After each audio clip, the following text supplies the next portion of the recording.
বিশ্বের খবর যখন বদলে যাচ্ছে প্রতিক্ষণে, আমরা আসছি সত্যের পথে, নির্ভীক কণ্ঠে। CNW নিউজ টিভি, সংবাদ যেখানে শুধু তথ্য নয়, বিশ্লেষণও সমান শক্তিশালী। লালমনিরহাট বিমান ঘাঁটি চালুর সিদ্ধান্ত, যা বাংলাদেশের জন্য অবকাঠামোগত উন্নয়ন হলেও ভারতের জন্য তৈরি করেছে নতুন দুশ্চিন্তা। কারণটা শুধু একটি বিমান ঘাঁটি নয়, এর অবস্থান।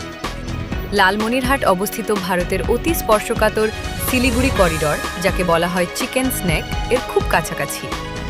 এই সরু করিডর দিয়েই ভারতের মূল ভূখণ্ড যুক্ত উত্তর পূর্বের রাজ্যগুলোর সঙ্গে।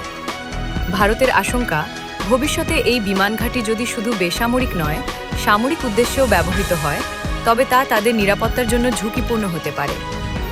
আরও বড় উদ্বেগ, চীনের সম্ভাব্য সম্পৃক্ততা।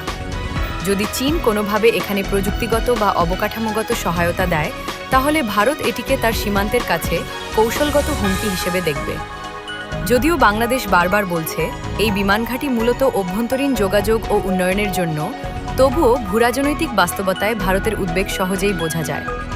কারণ এই অঞ্চলে প্রতিটি বিমান ঘাঁটি, প্রতিটি অবকাঠামো শুধু উন্নয়ন নয়, শক্তির ভারসাম্যেরও প্রতীক।